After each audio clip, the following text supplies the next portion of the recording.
दोस्तों आज की वीडियो में हम बात करेंगे 6 ऐसी बातों की जो स्त्री हो या पुरुष उन्हें हमेशा गुप्त रखनी चाहिए, किसी को भी नहीं बतानी चाहिए। यदि ये बातें दूसरों को बता दी जाती है तो भविष्य में हमें परेशानी का सामना करना पड़ सकता है। और दोस्तों ये बातें आचार्य चाणक्य द्वारा लिखी गई चाणक्य नीति से ली गई हैं। तो कौन सी है वो बातें, जानने के लिए वीडियो को एंड तक पूरा देखना और अच्छे से समझना।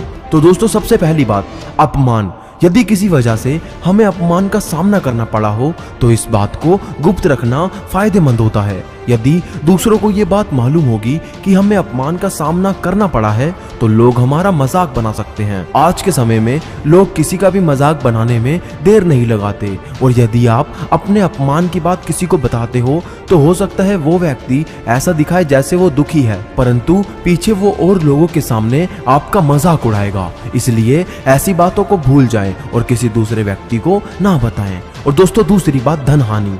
आज के समय में धन को किसी भी व्यक्ति की शक्ति का पैमाना माना जाता है। अधिकांश परिस्थितियों में धन के आधार पर ही रिश्ते निभाए जाते हैं और मित्रता की जाती है। तो यदि हमें कभी भी धन की हानि का सामना करना पड़े तो इस बात को गुप्त रखना चाहिए। धन हानि की बात दूसरों को बता दी जाएगी तो कई लोग हमसे दूरियां बढ़ा लेंगे। धन हानि से उबरने के लिए धन की आवश्यकता होती है। इस बात के जाहिर होने पर कोई धन की मदद भी नहीं करेगा। साथ ही यदि हमारे पास बहुत सारा धन है तो इस बात को भी गुप्त ही रखना चाहिए, क्योंकि दोस्तों आज के समय में हर रिश्ते में कोई ना कोई मतलब होता है। इसलिए यदि आपको धन हानि होती है तो इसको अपने तक ही सीमित रखें, किसी दूसरे को बताकर अपना अपमान न करवाएं। और दोस्तों तीसरी बात, घर परिवार के झगड़े। अधिकांश परिवारों में वाद विवाद होते रहते हैं, ये बहुत ही आम बात है, लेकिन आपसी झगड़े घर के बाहर किसी को भी नहीं बताने चाहिए। ऐसा करने पर समाज में परिवार की प्रतिष्ठा कम होती है। परिवार का अहित चाहने वाले लोग हमारे आपसी झगड़े से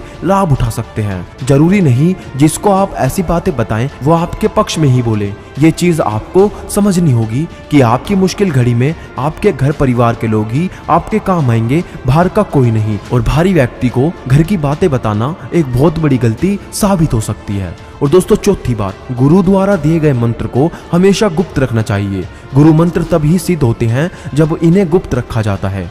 मंत्रों को गुप्त रखने पर जल्दी ही शुभ फल प्राप्त होते हैं। दोस्तों गुरु मंत्र का अर्थ है अपने सीक्रेट्स को, अपने राजों को राज ही रखें, ये किसी को ना बताएं। अगर कोई आपको अपने सीक्रेट बताता है तो उसके सीक्रेट को भी सीक्रेट रखें, वो भी किसी को ना बताएं। और दोस्तों पांचवी बात, वो है दान। दोस्तों गुप्त दान का विशेष महत्व बताया गया है। ऐसा माना जाता है कि जो लोग गुप्त रूप से दान करते हैं उन्हें अक्षय पुण्य के साथ ही देवी देवताओं की कृपा से भी सुख सुविधाएं प्राप्त होती है।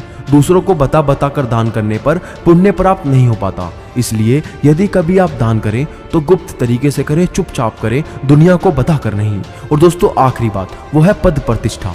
यदि हम किसी बड़े पद पर हैं और समाज में हमें बहुत मान सम्मान प्राप्त होता है तो इस बात को भी गुप्त रखना चाहिए। किसी अन्य व्यक्ति के सामने इस बात को जाहिर करेंगे तो इससे अहंकार का भाव पैदा होता है और अहंकार पतन का कारण बनता है और इससे हमारी प्रतिष्ठा कम हो सकती है। इसलिए अपनी पद प्रतिष्ठा का कभी दिखावा ना करें, इस बात को हमेशा गुप्त रखें। तो दोस्तों ये वो 6 बातें हैं जो आपको हमेशा सीक्रेट रखनी चाहिए, अपने खास को भी नहीं बतानी चाहिए। अब अगर आपका कोई सवाल है तो आप नीचे कमेंट कर सकते हैं, और आज की वीडियो कैसी लगी ये भी आप कमेंट में बता सकते हैं, और वीडियो को लाइक जरूर करना और शेयर भी। तो मैं मिलूंगा आपसे अगली वीडियो में, तब तक के लिए मोटिवेशन मंत्रा साइनिंग ऑफ।